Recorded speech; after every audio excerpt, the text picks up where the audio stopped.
Good evening and welcome to the Select Board meeting for December 11th, 2023. I am the chair, Eric Eldridge. The following meeting is being recorded and broadcast by Tyngsborough Media. The meeting is available through our local cable access channels on Comcast and Verizon Fios and is a live stream on our website, www.tyngsboroughma.gov. A recording of this meeting will be available through the video on demand portion of our website. Open meeting laws require that any member of the audience who intends on recording either video or audio so declare that now. Seeing none, after instruction from the State Fire Marshal and the Tyngsborough Fire Chief, in the event of an emergency, there is an exit directly across from me in the rear of the room and one to my left. With that, I ask everyone to rise for the Pledge of Allegiance. I pledge allegiance to the flag of the United States of America and to the republic for which it stands, one nation, under God, indivisible, with liberty and justice for all. Okay, let's start with board introductions. Why don't we change it up and we'll go to my right. All right. Good evening, Kat Foster, Assistant Town Manager. Good evening, Colin Loisel, Town Manager. Good evening, Katerina Kelabokis. Good evening, Vice Chair Mike Moran. Good evening, Ron Cohane. Good evening, Ron Schneider. Good evening, Jacqueline Schackerts, Executive Assistant. Excellent. For those who are following along and have looked at the agenda, we're going to have a slight adjustment to it. We are going to move item 6 to happen just after citizen business time, and we'll move item 5, MBTA Communities Act, possible approval, to just after that. Everything else will stay in the same order. Meeting minutes for our last session on November 27th. Can I get a motion? I move that the Select Board approve the regular session meeting minutes for November 27th, 2023. I second that. I have a motion and a second. I was not at the meeting, but I did watch it on TV. Well done. Any further discussion? All those in favor? Aye. Opposed? Abstained? That carries 5-0-0. I move that the Select Board approve but not release the executive session meeting minutes for November 27th, 2023. I second that. I have a motion and a second. I was not at the meeting and I could not watch that because it's not open, but any further discussion? All those in favor? Aye. Opposed? And I abstain. That carries 4-0-1. All right, citizen and business time. Any citizens wishing to address the board? Seeing none, why don't we move to item 6, public hearing, application for a common victualer's license, St. Michael Pizza Company, Inc., DBA Domino's Pizza, 161 to 163 Westford Road, Unit A, Tyngsborough, Mass. Come right on up here and can I get a motion to open the public hearing? I move that the Select Board open the public hearing and waive the reading of the hearing notice and the legal ad. Mr. Chair, I second that. I have a motion and a second. Any further discussion? All those in favor? Aye. Opposed? Abstained? That carries 5-0-0. Who's, Jackie, please. So the board has received an application from Tamir McHale of St. Michael Pizza, Inc. for a common vicular's license for Domino's Pizza to be located at 161-163 Westford Road, Unit A. Mr. McHale is a franchise owner of Domino's in Westford, Chelmsford, and Winchester. The hours of operation being requested are Sunday through Thursday, 10:30 a.m. to 12 a.m., and Friday and Saturday from 10:30 a.m. to 1 a.m. The application is complete and appropriate fees have been paid. The abutters were notified of the application, and the hearing was advertised in the Lowell Sun on November 20th and November 27th, 2023. We requested feedback from any department having jurisdiction over the type of request and had no adverse comments. The Board of Health and the building departments were working with Mr. McHale to complete inspections, the food established permit, and to complete the plan review, which I understand they have completed all those things at this point. And per the assessor's office, the mailing address of this property should be listed as 161 Westford Road, Unit 1. Excellent. Well, welcome. Thank you so Would you like to tell us a little bit about your establishment and what your plans are? So I started at Domino's 2007. One store now, that's my fourth store. first store to build, so I'm excited to be in town. It's a great town, and I'm looking forward to open. Excellent. Thank you. Are there anybody from the public here that would like to weigh in, have any questions? Seeing none? I guess we can close the public hearing? I move that the select board close the public hearing. I second that. I have a motion and a second. Any further discussion? All those in favor? Aye. Opposed? Abstain? Carries 5-0-0. I'll open it up to the board for questions relative to this application. No questions. No questions.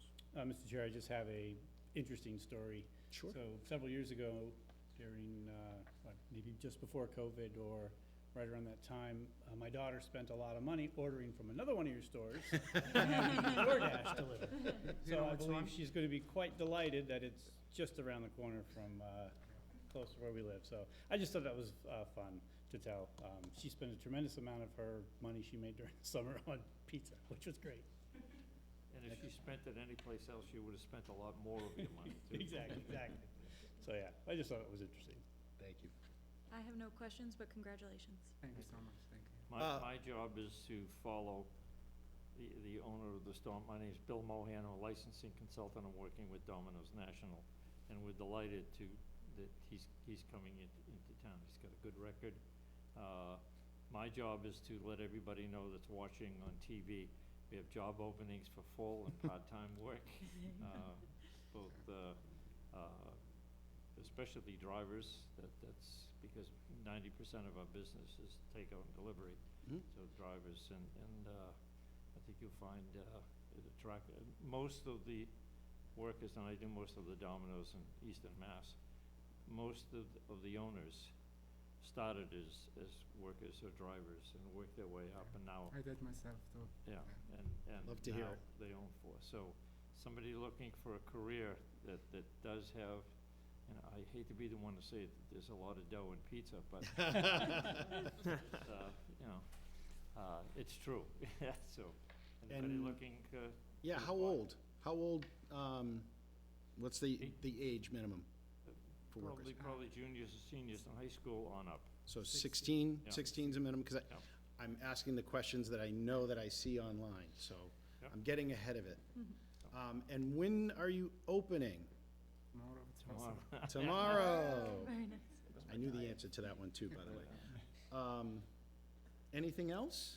Yes, Colin, Just a please. programming note, the motion is slightly different than most of your motions. You've already approved the renewals for the 2024 common vics, so we've added in a renewal vote in this motion. Got it, thank you. So with that, I guess I will entertain a motion. Sure. I move that the select board approve the application for a common victualer's license for St. Mikhail Pizza Co., Inc., DBA Domino's, at 161 Westford Road, Unit 1, with operating hours Sunday through Thursday, 10:30 a.m. to 12 a.m., and Friday and Saturday from 10:30 a.m. to 1 a.m., and renew said license for the calendar year 2024, with Tamer Mikhail as the manager. I second that motion. I have a motion and a second. Any further discussion? All those in favor? Aye. Opposed? Abstained? That carries 5-0-0. Welcome to town. We wish you much success. Congratulations. Congratulations. Happy holidays to everyone. You Yes, too, happy thank you holidays very to you too. much. Hope you enjoy it. Yes, yes. All right, next item, MBTA Communities Act update. Mr. Salerno, come on up. Thanks very much. Do you want to run through your presentation? Sure. Before I start on that, I'd like to thank the board for obviously being such gracious hosts for new businesses like our Domino's, as well as the quick uptake that the board had for the Mass Development PACE program. I really appreciate the board's approval of that and the town's participation. Okay, so I didn't print out every single slide, so I wasn't sure if we'd be going through the entire presentation. But in terms of a brief update, the planning department, myself, and the zoning review committee has been working closely with NIMCOG. They've provided Mike Asciola, who's done a wonderful job at correlating and helping to provide edits to the zoning language, as well as conduct and answer questions for the zoning review committee, providing us a bit of research for questions, He's reached out to everyone from architects to state employees that are working for the Housing and Livable Communities Department to answer questions about the MBTA legislation. I might be getting a little bit ahead of myself in terms of an explanation. As you should all be familiar, the MBTA communities legislation is requiring 177 communities in Massachusetts to come up with a zoning district of a minimum of 50 acres that provides multifamily housing by right. Depending on what type of community you are, the requirements are slightly different. Tyngsborough is considered an adjacent community, and while the MBTA communities itself I consider a bit of a misnomer, it is related to the MBTA transportation infrastructure a bit. The state determined which communities were subject to this legislation based on their proximity to MBTA mass transit. Since Tyngsborough is adjacent to the city of Lowell, it's considered an adjacent community. Even though we don't have an MBTA transportation hub or anything, or a station in town, we are still subject to the legislation itself. The guidelines and requirements for the town of Tyngsborough is that, as I mentioned before, we have to have a 50-acre district defined where multi-housing is available by right with a density of 15 units per acre.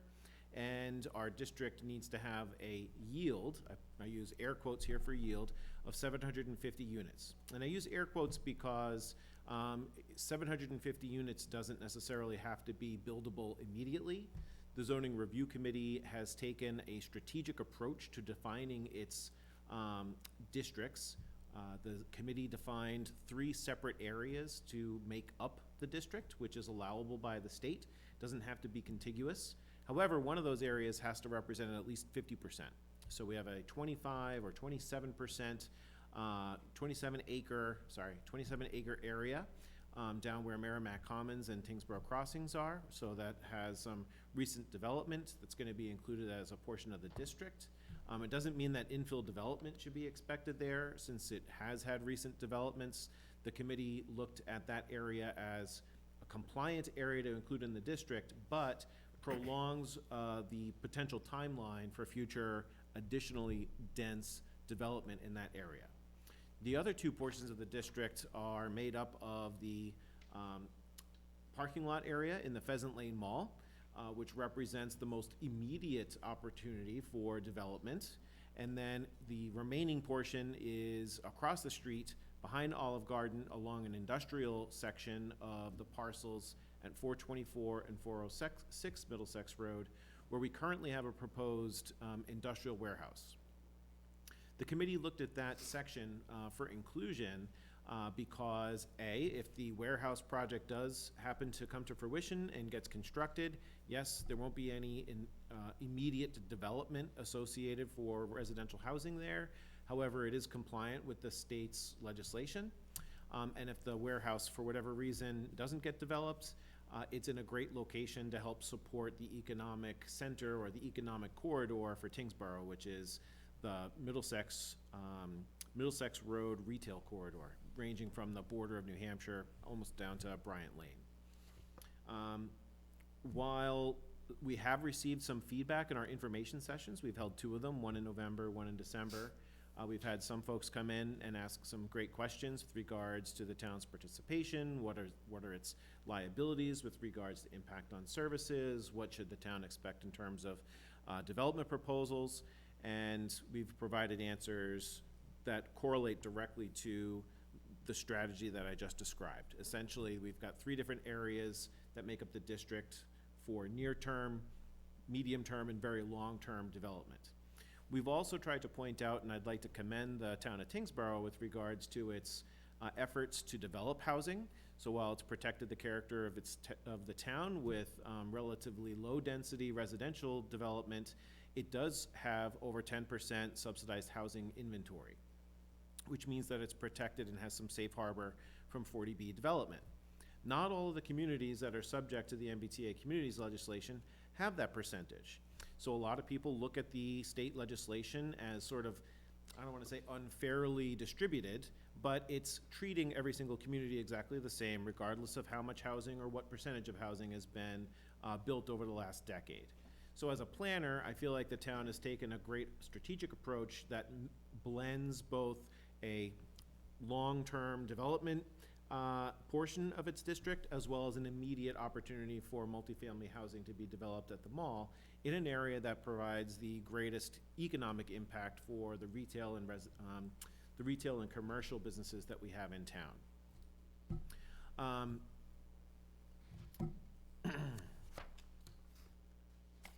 I think that pretty much summarizes most of what we had going on. We have been drafting language that's been reviewed by the zoning review committee. We are planning to submit that draft language to the state for what they're calling a pre-adoption review. The state's requesting 90 days for that review. That way, when we receive it back from the state ahead of May town meeting, we'll have specific feedback and/or direct acceptance of the language that's been developed, so that what gets presented to town meeting, the town can be confident that if it gets passed, will be accepted by the state. One thing, so, and I guess I'll look to the board for what level of detail, because there is a lot that's in the presentation, and I don't know that Eric's gonna go through all of it. There was something that we had put out there, that there's a video for those folks at home. There is an excellent video. It's 14 minutes long, but it's a good 14 minutes. It really explains everything. Talks about a lot of the questions that are there. Some things that I would add in there, just for the board. So we're talking about 3 separate parcels. We actually looked at least 5 different parcels initially.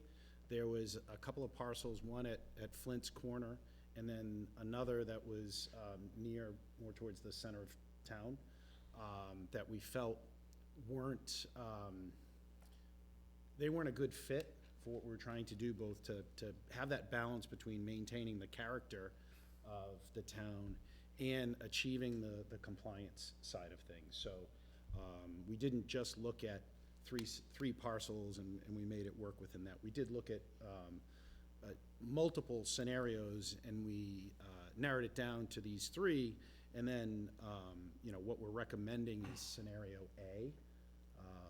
I do also think that people should know, we've been talking about this for like 2.5 years. I know it was something, as soon as I started, I got volunteered for this committee. And, You're welcome. And it's been a good experience. I enjoy it, and I did want to do that, so. You were new, you didn't know what you're getting No, into. I knew. I did. But we've met at least 16 times just on this, and there's additional things. I know we were on webinars going back a couple years ago with NEMCOG. So there's really been a lot of thought that's gone into this. What I want to impress upon you folks is that we didn't go through all of that, but feel free to ask whatever questions you have. Really, I didn't know how deep you guys wanted to get into this, and we can get to whatever level you need to. It is important that while we don't need to provide approval, the board doesn't need to provide approval to send the draft. I think we should. I think we should vote on that tonight to authorize the committee and Eric to submit the draft, just to let people know that, hey, we are overseeing this, we did look at it, and that we are on board with the approach. Yep, the board's support would be greatly appreciated. So with that, I don't know what level of detail you want to get into. I'm not going to be the best person to lead this, because I've been knee-deep in this for a while, so where would you like to go? Do you want to get into, do you need to have understanding of why we're doing this in the first place, what failure to comply might mean? I think we've talked about a bunch of these things before, and I don't want to rehash things that you've all feel comfortable with, so I will open it up. So, Mr. Chair, so anybody that wants to learn about this topic, I did watch the video. The video was excellent. It does answer a lot of questions, so, you can watch this meeting, but I think the video being 14 minutes, it was very informative of how it was going through, each individual a lot of questions that people would have, so I thought that was really a good job. You know, as relates to the failure to comply, you know, it was kind of clear the failure to comply initially, but the governor just within the last week also stated that, you know, education and road funding could also be inhibited if we don't approve, you know, something, don't approve this, or don't approve a Compliant district. a compliant. And when you said we're going to, who are we going to give this to? So the department that was formerly known as the DHCD, the Department of Housing and Community Development, is now called the Department of Housing and Livable Communities. So that is who the staff there will be reviewing the language and the district boundaries, as well as a lot of technical data that gets provided to them from NIMCOG. So they provided a lot of GIS support for us, because to be perfectly blunt, the state's requirements in terms of checking is quite technical. So they do require a compliance model. It involves spreadsheets. It involves different layers on maps, just to ensure that all of the land area that's incorporated into the district, you know, is exactly the way it's being described by the municipality.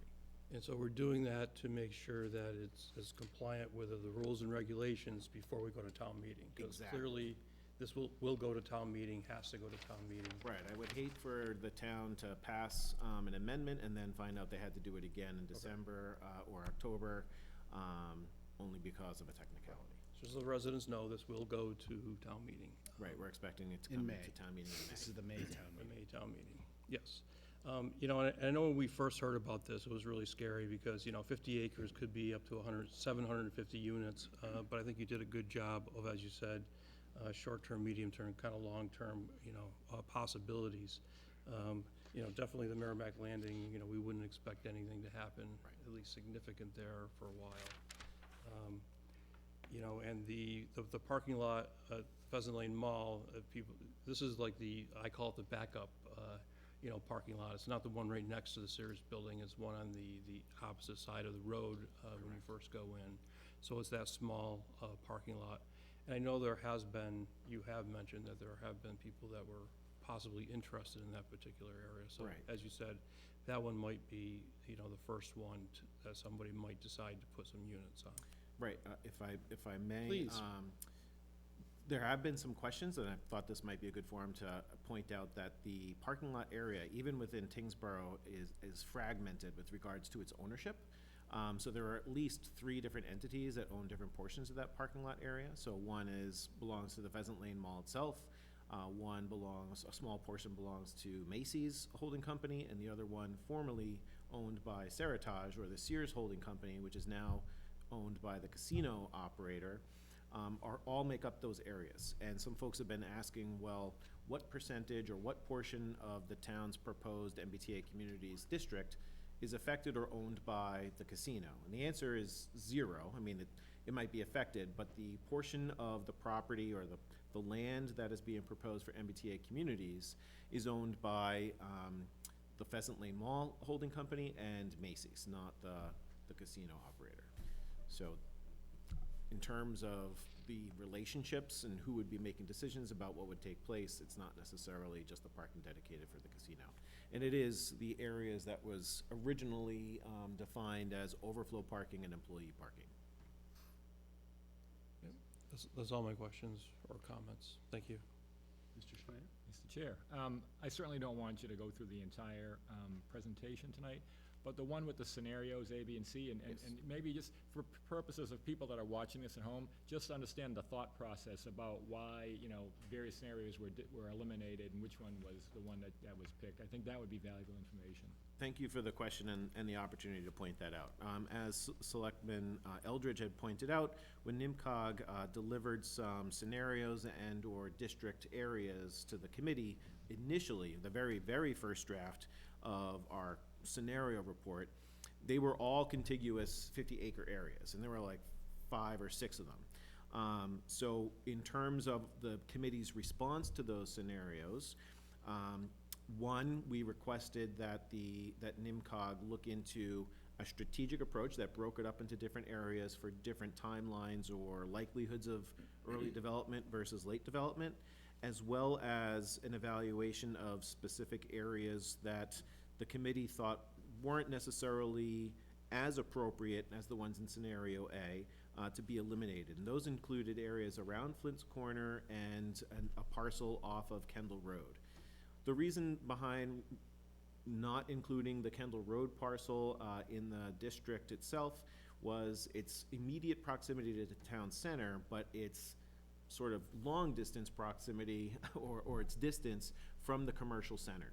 So really, you'd be sure it would provide a good opportunity for housing development, and it's currently an undeveloped parcel, but you're really just looking at, adding, as the planner, I'm hesitant to say adding traffic to the town center, but in terms of having the economic impact of those residents for our commercial center, they would obviously have to go through the town center in order to get there. The other section of town at Flint's Corner, the committee looked at it from a couple of different angles. One, the town has already seen several different proposals for multifamily housing development at Flint's Corner. There's been some unfortunate scenarios that have led to a delay with regards to those proposals or revisions to those proposals, but the town's relatively confident that multifamily housing will probably be proposed there at some point in time. And the committee decided that it was more important to incorporate the district at the northern portion of town, where it was gonna have an immediate positive impact on that corridor, while anticipating potential residential development at Flint's Corner at some point in time without the assistance of the MBTA Communities District itself. There were also some environmental challenges associated with incorporating a good defined district around Flint's Corner. There are some wellheads and other restrictive areas that we could not count as part of the acreage for the district there that made it more complicated to define district boundaries in that area. Yeah, and I can't speak for the entire committee, but you summed it up correctly. The way, when I was looking at these, we wanted to have it be in compliance. We wanted to make sure, we wanted to prevent having 750 units going in all at the same time. Yes, we need it, but we don't need it all at once, and there's no way that our infrastructure would handle that. And that's not feasible really with these things, but we really wanted to look at it and say, how do we help ensure that that doesn't happen all at once? And then, as Eric was talking about, it's not just about housing.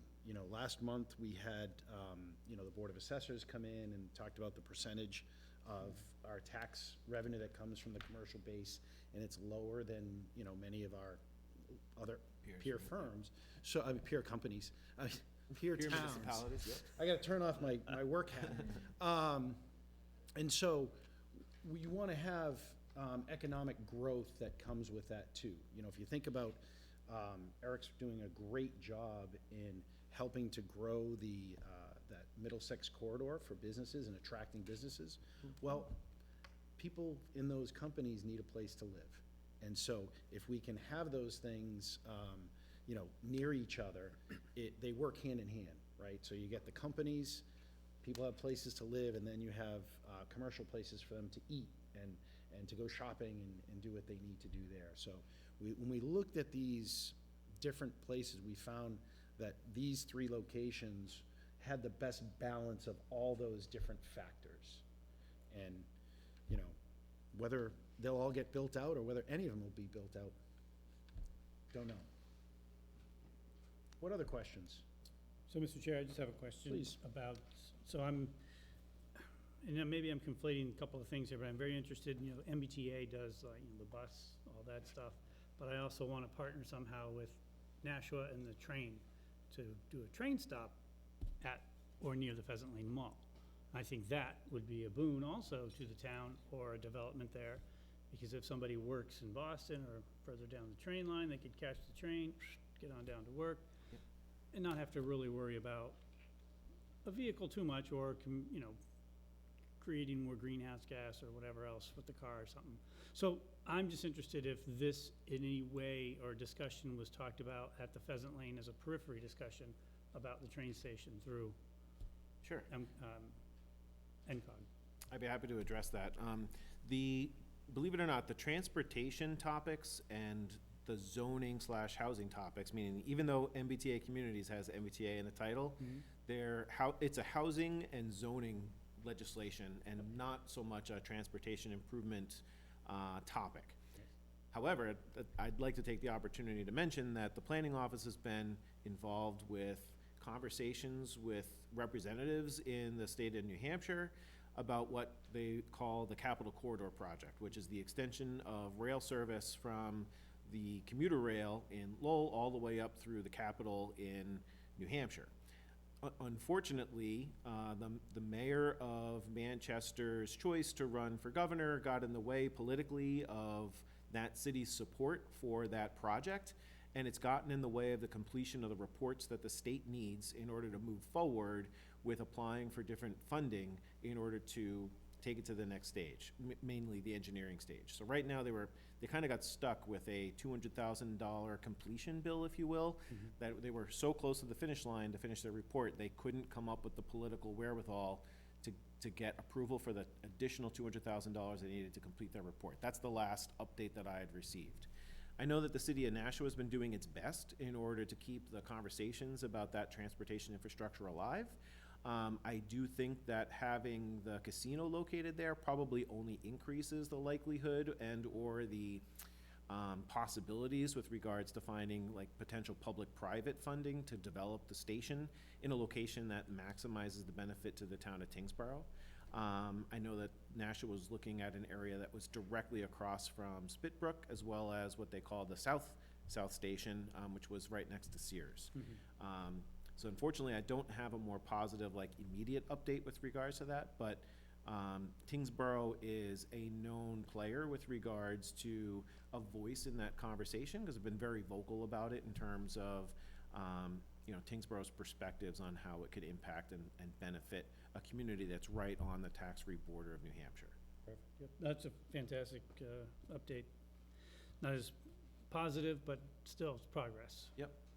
And politics usually get in the way of things. Yeah, when Representative Gary and Senator Kennedy were here earlier in the year, we had talked about that, and since then, the great thing, Eric has got his finger on the pulse of this stuff, and so he's been looking at. We did talk about that as being, part of the mix. It wasn't a driver Right. No, it's of not what we driver, were but it's doing, but really a benefit. yeah, there's a lot of things you sit there and say, oh, it'd be cool if A, B, and C happen, and then you realize, oh, that takes a lot of money, and you gotta get somebody who's willing to buy into that. So it certainly has the capabilities, and the potential is there.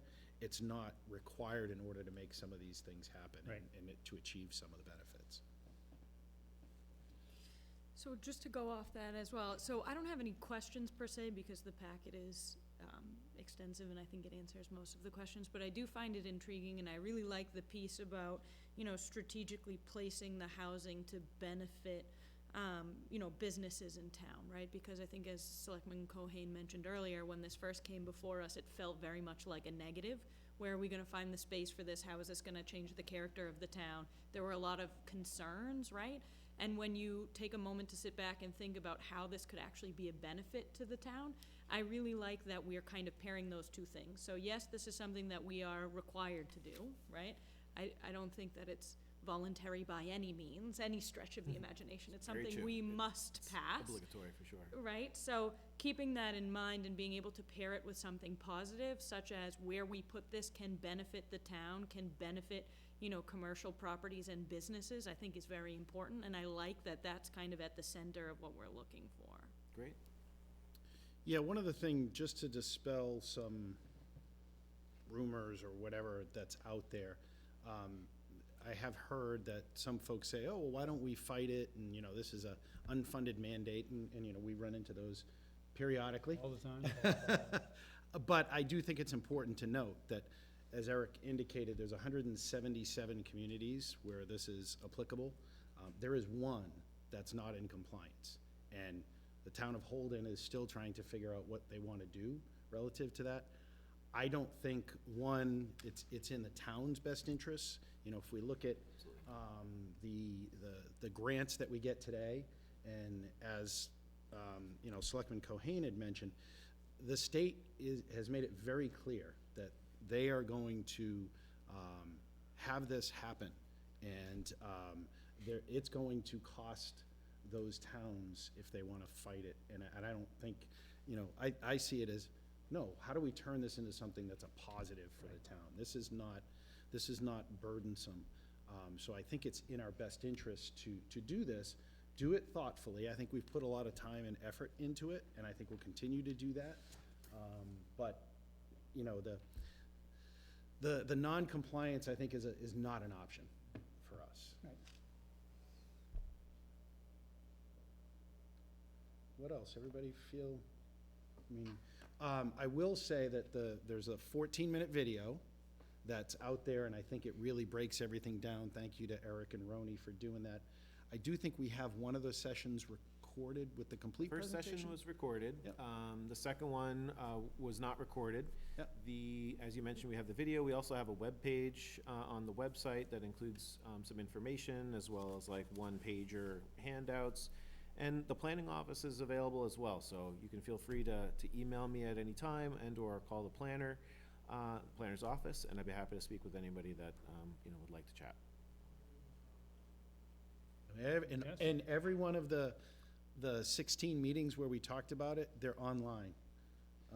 Yes. We do them on Zoom, so it's kind of like the Brady Bunch. I'm in one of the corners, but and we have another meeting tomorrow as well. Yeah, I think it's been pointed out too, like we have a lot of media that's been made available to the public to help inform them. I'd like to thank the media department itself for, assistance with producing the videos in such a high quality way, and recording all the meetings and get those organized and posted, as well as the IT department and the administrative office for helping to get the website organized quite well.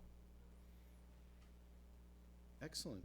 Well, thank you for coming in. I guess, could we get I'd like to get a motion to support the scenario A, to send the draft to the state.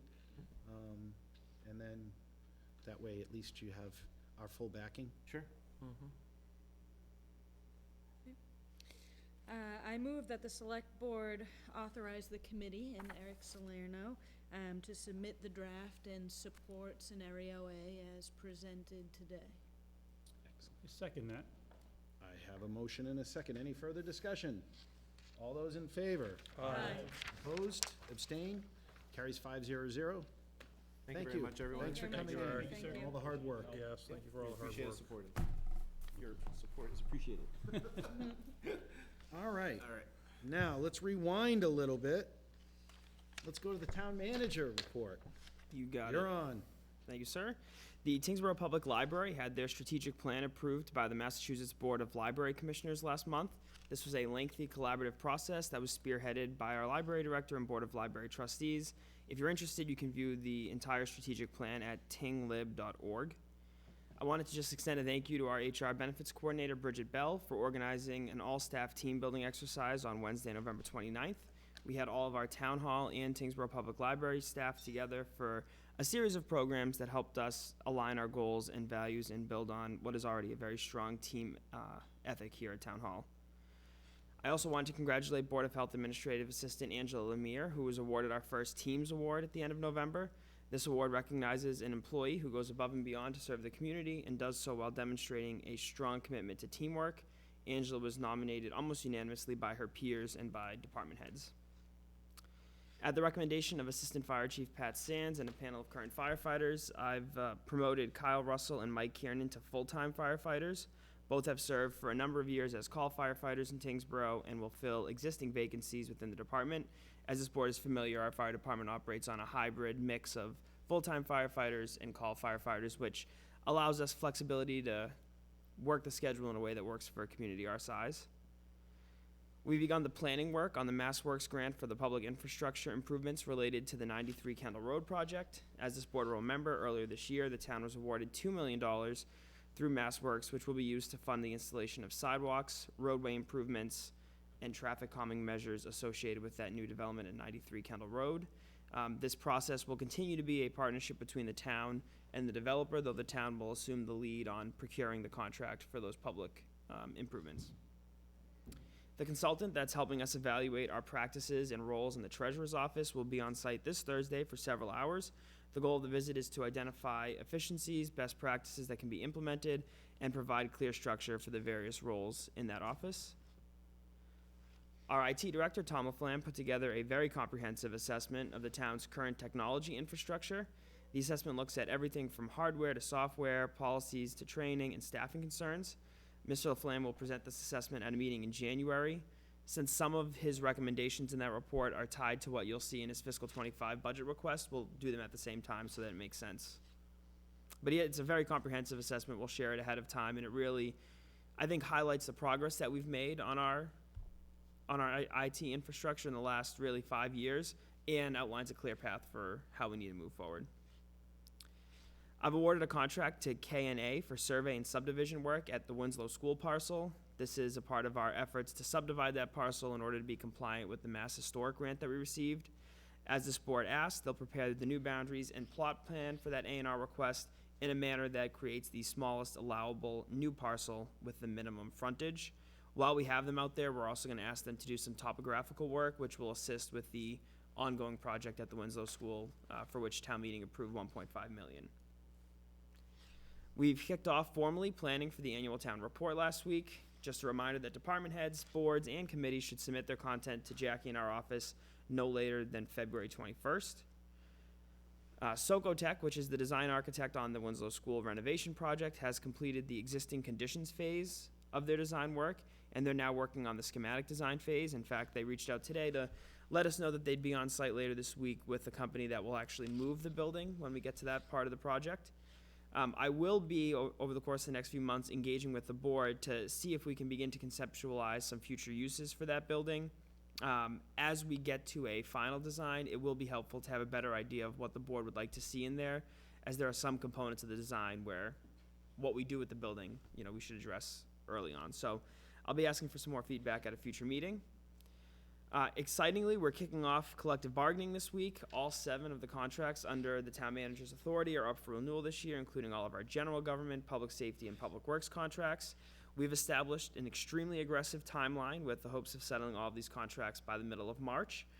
And our plan is to negotiate 2 at a time, and we're hoping to settle them in 3 meetings or less. So we'll provide regular updates to the board in executive session, but that process has begun. The Board of Health has been awarded an additional $166,000 to the Public Health Excellence Grant Program. That's for the Regional Health Collaborative that Tyngsborough serves as the lead community for. We were originally awarded $300,000 for this fiscal year. The group, which is made up of several nearby communities, is looking at using that funding to expand services that they're currently offering and also to bring on board a health specialist, which is something that other public health excellence communities have done. A reminder to folks listening at home that we have several vacancies on various boards and committees.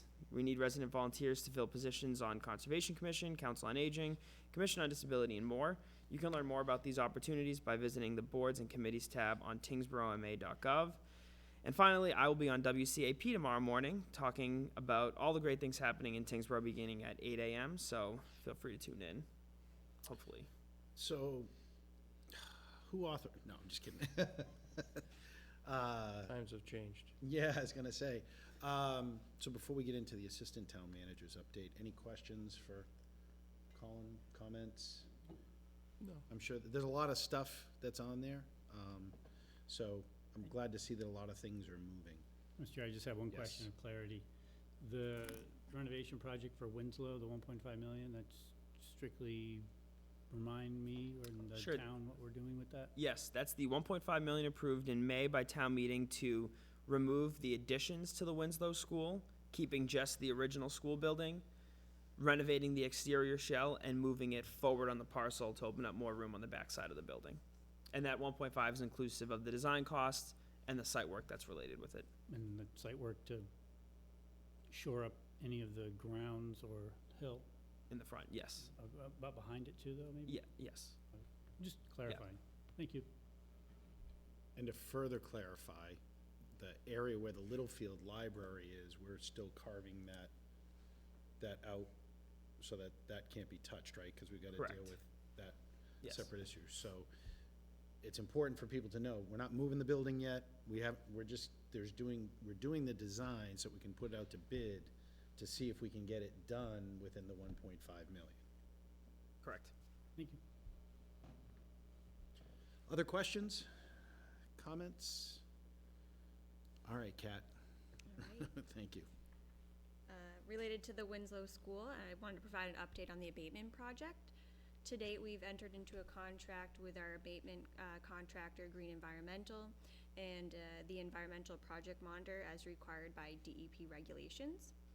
We are currently waiting for the abatement contractor to submit their submittal package for review by staff and our project designer, Pure Consultants. In addition, we are waiting for the state to approve a non-traditional work plan regarding the black material on the fieldstone and on the asphalt for asbestos abatement work practices, as well as asbestos roofing cement on the copper lead trim above the wood at the roof elevation. The project will provide inspection and ambient area air testing in accordance with applicable state and federal regulations, in addition to the abatement work plan. We hope to have a firm schedule to report once the state issues their approval on the work plan, hopefully within the week. Work on the police station HVAC system began last Thursday, December 7th. Work is expected to be completed well before the end of the month. Staff plan to go out to bid for a second phase of the recreation center located off Sherburne Ave and Pawtucket Boulevard in the spring. The pavilion, however, will be procured separately this winter, ideally. And staff have started looking at options for future green community grants and exploring issuing an RFP for solar, at least at Town Hall. And capital requests were due on November 30th. We received 12 requests totaling $1.6 million initially. Staff are in the process of reviewing these requests before presenting a preliminary list to the Capital Asset Management Committee at a future meeting. Of which we have one Wednesday. Questions on those items? Quick question, Mr. Chair. Please. The non-traditional work plan, have you heard anything from the state? We never know how long it's gonna take from the state. Does this look like this is a short term, or we have no idea how long it's gonna take to do? I believe they told us within 2 weeks it should, the turnaround Okay. would be. Could be a little longer. We are waiting. We're in communication with our, the abatement contractor. We've been checking in pretty regularly. Okay. At this point, I anticipate to be hearing probably by the end of the week, Oh, great. whether that got approved or Great. not. Thanks for the update. Any other questions, comments?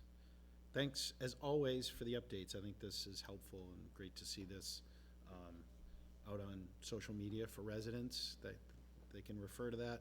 I think it's good for them. This is kind of probably the most important part of the meeting oftentimes, is that's where it's like, oh, you find out what's actually going on.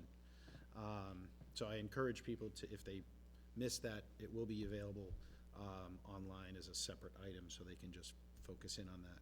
But you feel free, if you'd like to, watch the entire meeting, because we do have a lot of important stuff going on. Thank you for the update. I guess we can go to new business. Fantastic. Why don't you start us off with the flag? Absolutely. Including your packet this evening is a draft flag policy for your review and hopefully approval. For context, Tyngsborough has several flagpoles on town-owned parcels across town. All of those flagpoles have only ever flown the American flag, the prisoner of war flag, the Commonwealth of Massachusetts flag, and the town of Tyngsborough flag. We've never, in my time here, received a request to fly a different flag, and we certainly have never granted those requests. As such, we have always treated the flagpoles as expressions of government speech only, not expressions of public speech. And in this climate, that is a huge distinction. We have seen bitter flag debates play out in other communities where individuals and groups were previously or are still allowed to request permission to fly different flags on town property. It's like we've talked about with building use policies. In all those cases, if you open the opportunity to one group, you have very little leg to stand on as it relates to rejecting another group. So in talking to town council, I think that the safest approach for this board is to affirm that our flagpoles continue to be used only for government speech, and that's what this policy that's before you will do. It comes directly from town council. In fact, a few of their communities adopted it last week, and there's another one that was planning to adopt it tonight at the same time you're considering it. It would apply to all of the flagpoles on property under which the select board has jurisdiction and control, so it wouldn't apply to flagpoles at the schools, though I feel comfortable saying that they also only allow the flags I mentioned.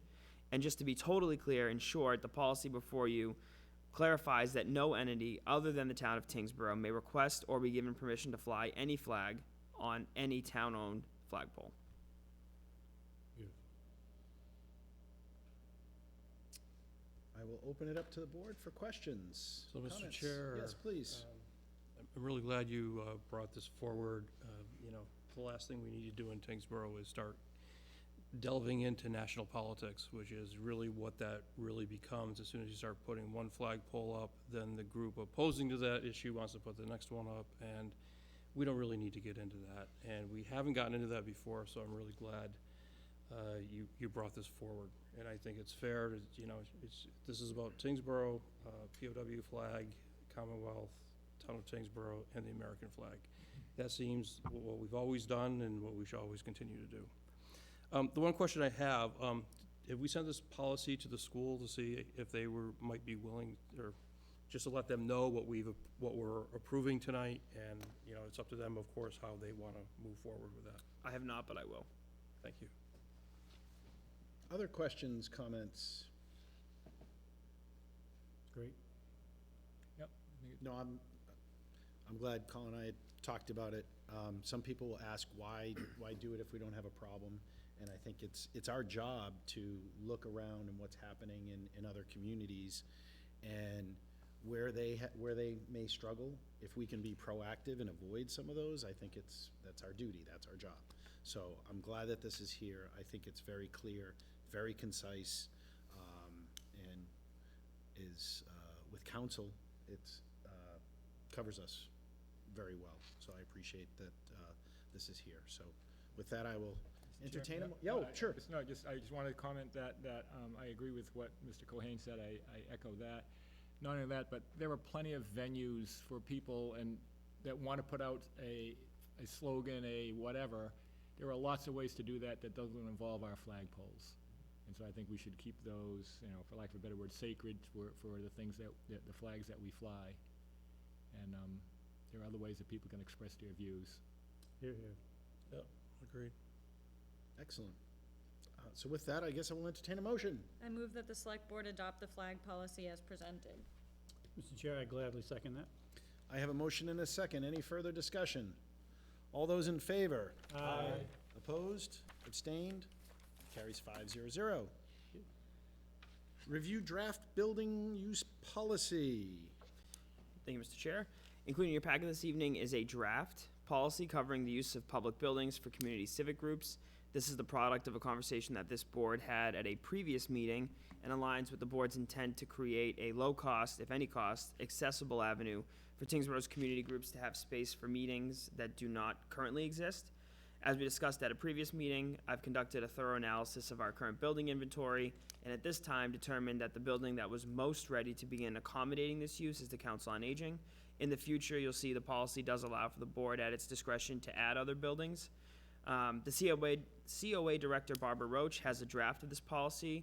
She has no concerns, and obviously once we finalize it with any feedback from the board, we'll send it to her as well. Just at a high level, this policy is designed to make a system where we ensure that there are Tyngsborough community groups, but aside from that, the burden on the group is very minimal.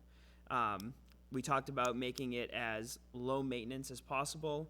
This policy assumes that we create an avenue for groups to get into the building without us having to pay an employee to do so.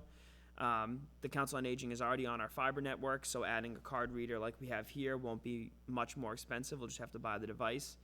And the rules mimic rules that were already in place either in the policy this board adopted for the First Parish in the Old Town Hall, or in the policy that this would replace, which is the one that allowed previously groups to rent out essentially this room and the Littlefield Library.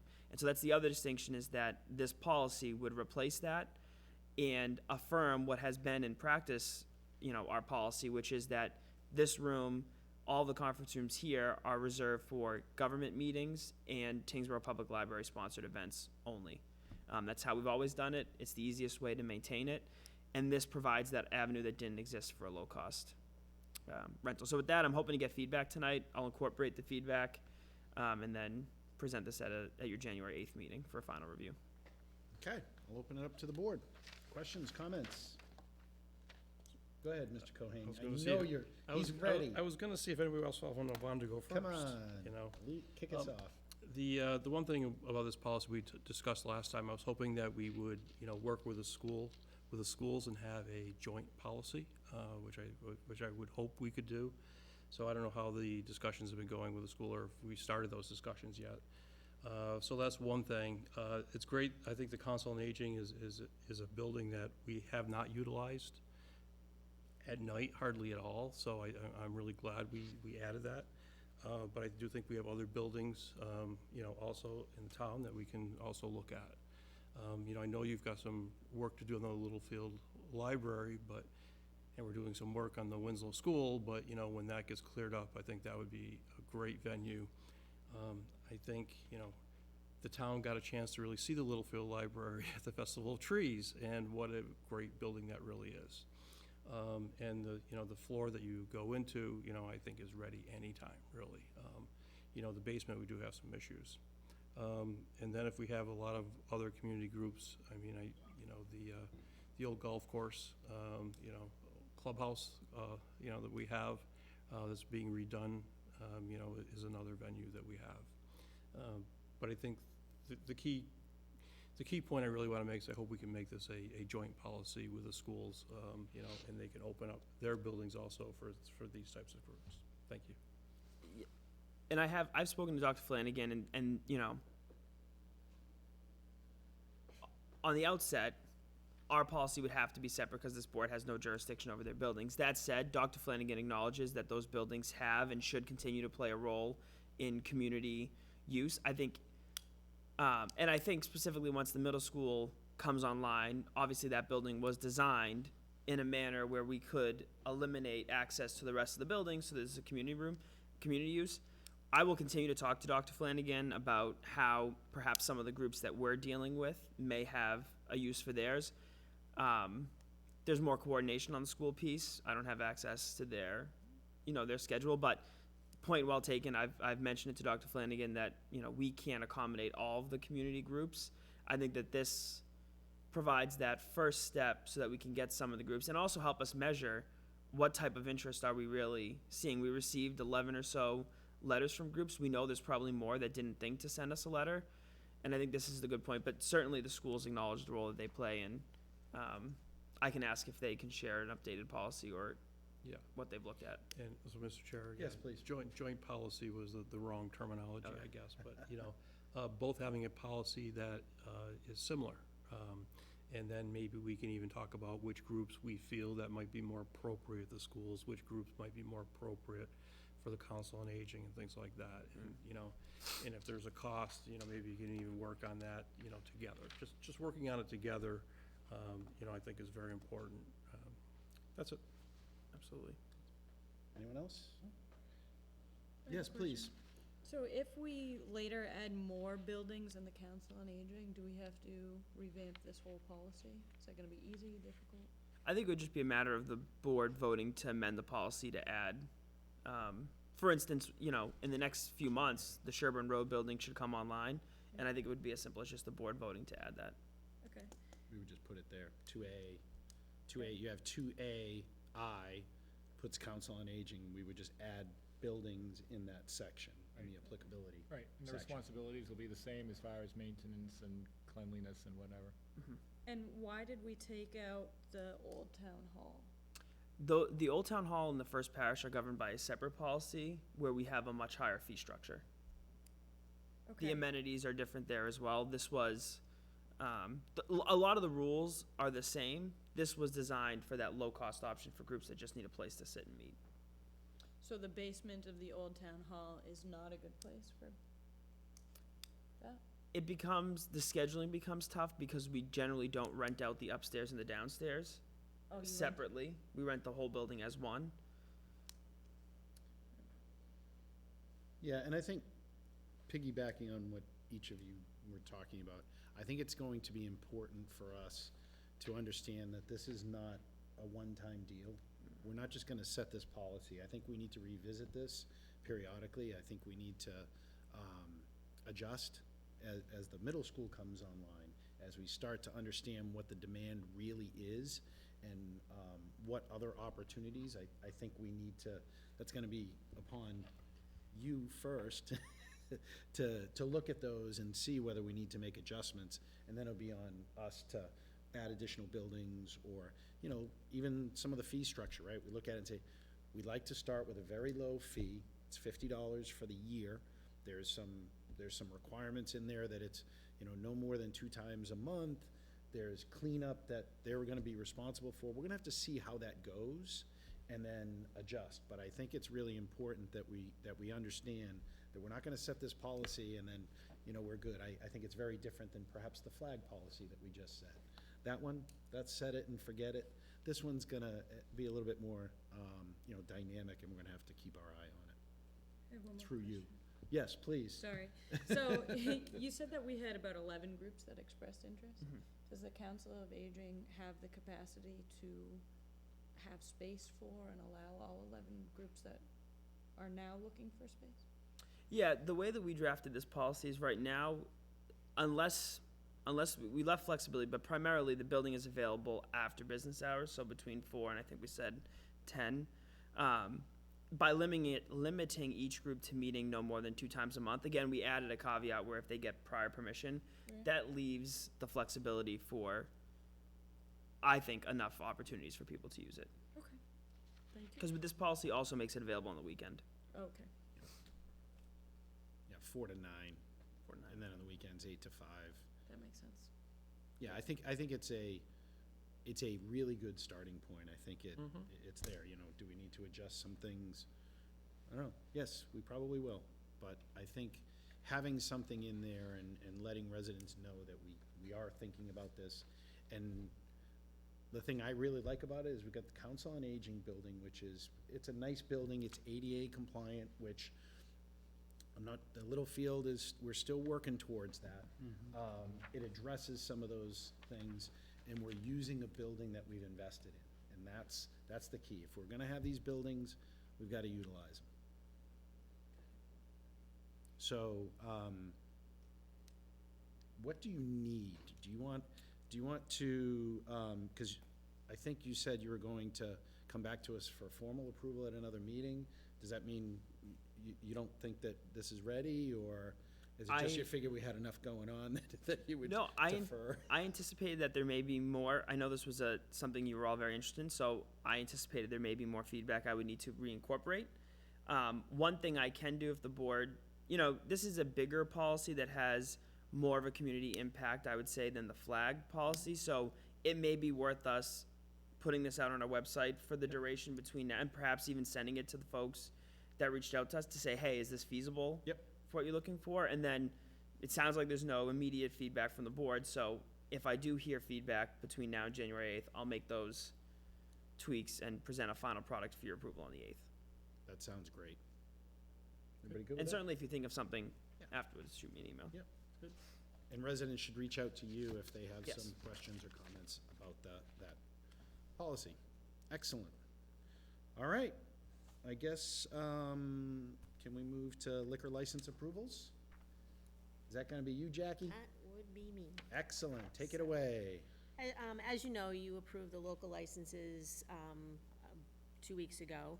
And this evening, we're asking the board to renew the town's 31 retail liquor licenses.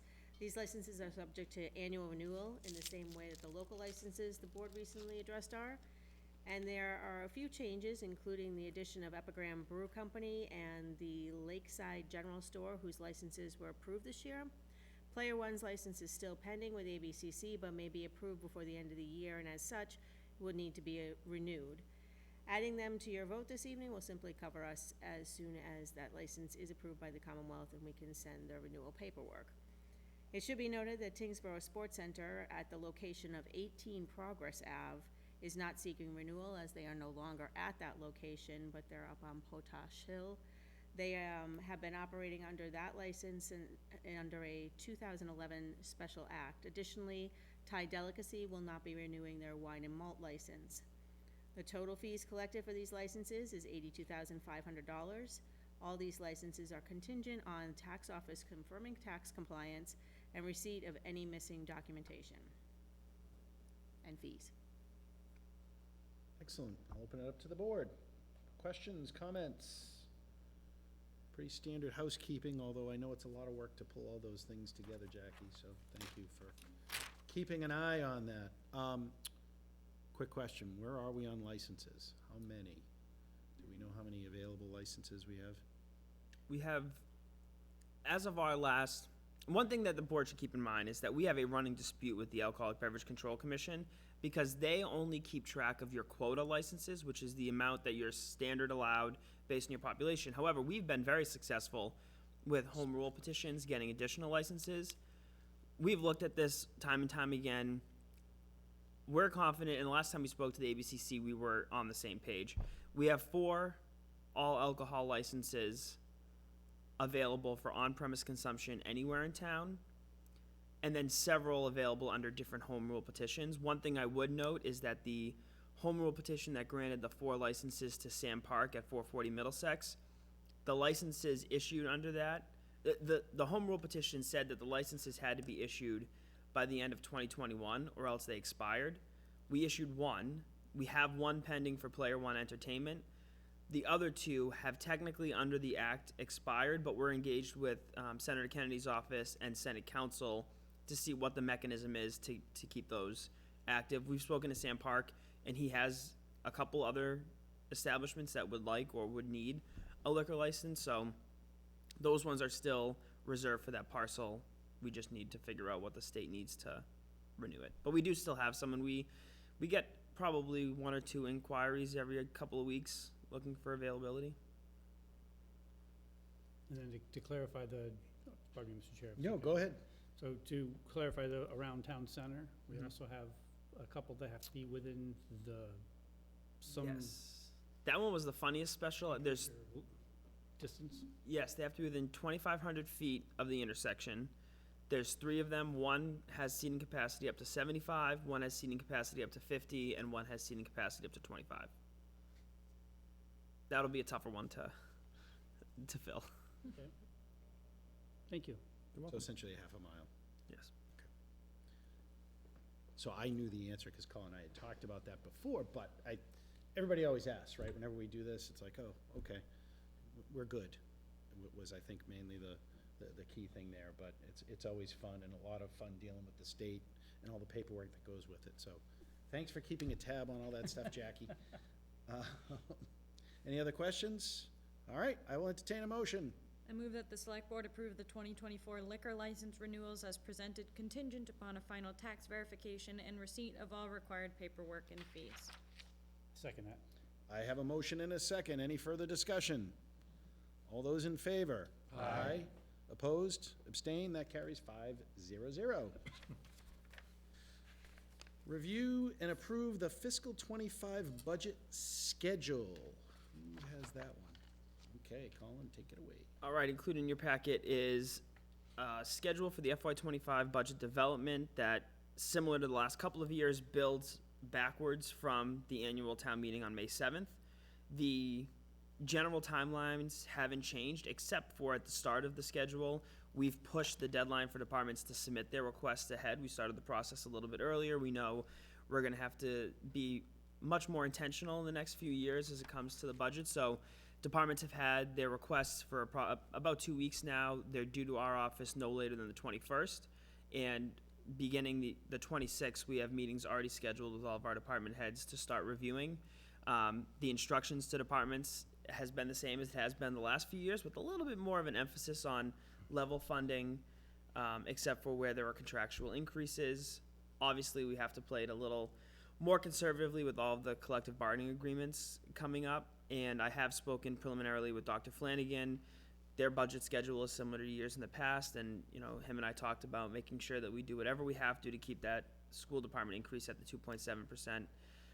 that this board and the school committee agreed to. So this works backwards. Of note, it would have a tri-board meeting on April 8th, and we would invite the state legislators. I think that's 2 days off if you look at the schedule from last year. So all very, very similar, and all of it leading with us having the warrant ready to be posted far in advance of the deadline.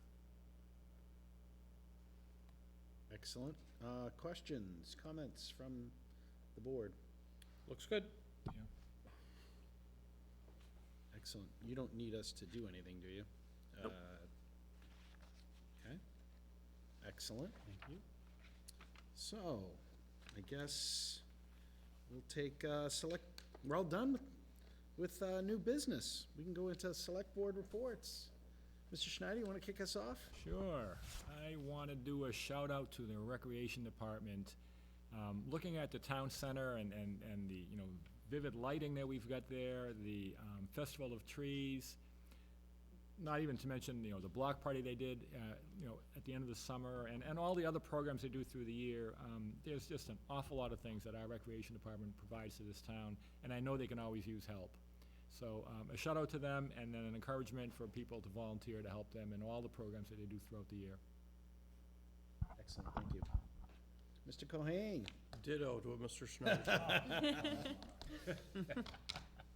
That's it? That's it. Excellent. Yeah, fantastic. It's, I stopped by and did look at the Festival of Trees a couple weeks ago. It was a fantastic night. It was not too cold, so it was fun. Thank you. And it's still beautiful. Very beautiful. Nothing from me this evening.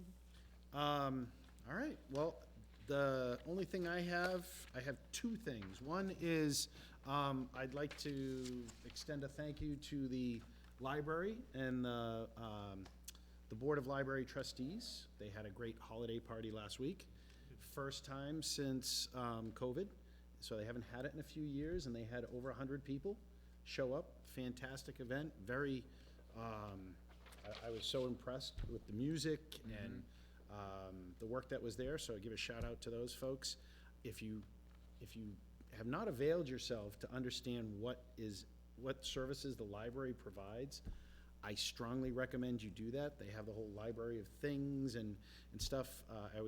My wife will sit there and say, hey, if you need snowshoes, they have snowshoes.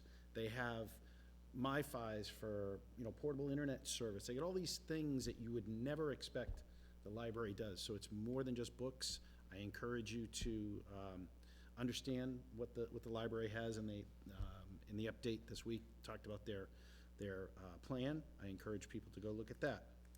And finally, this is our last meeting of the year. So I want to wish everybody a safe holiday season for those that are celebrating now and will be in the near term. And we've got New Year's coming up, so everybody be safe. But wanted to extend a thank you to all the residents, to the board for another year. And it's hard to believe that 2024 we're heading into. Kind of crazy. So that's all I have. Want to thank everybody and have a great evening. We're going to go to executive session. So if you want to make a motion on that. Are you trying to miss out on that? Yeah, no, I want to go to executive session, but we'll let everybody else go. I move that the select board enter into executive session under A, exemption 3, to discuss strategy with respect to collective bargaining or litigation if an open meeting may have a detrimental effect on the bargaining or litigating position of the public body, and the chair so declares. DWSD system development B, and B, under exemption 3, to discuss strategy with respect to collective bargaining or litigation if an open meeting may have a detrimental effect on the bargaining or litigating position of the public body, and the chair so declares all bargaining units. And C, exemption 2, to conduct strategy sessions in preparation for negotiations with non-union personnel, all non-union employees. So moved. I second that. I have a motion and a second. Roll call vote. Mr. Schneider. In favor. Mr. Cohen. In favor. In favor. In favor. I'm also in favor. That carries 5-0-0. Our next meeting is January 8th, 2024. Thanks, everybody.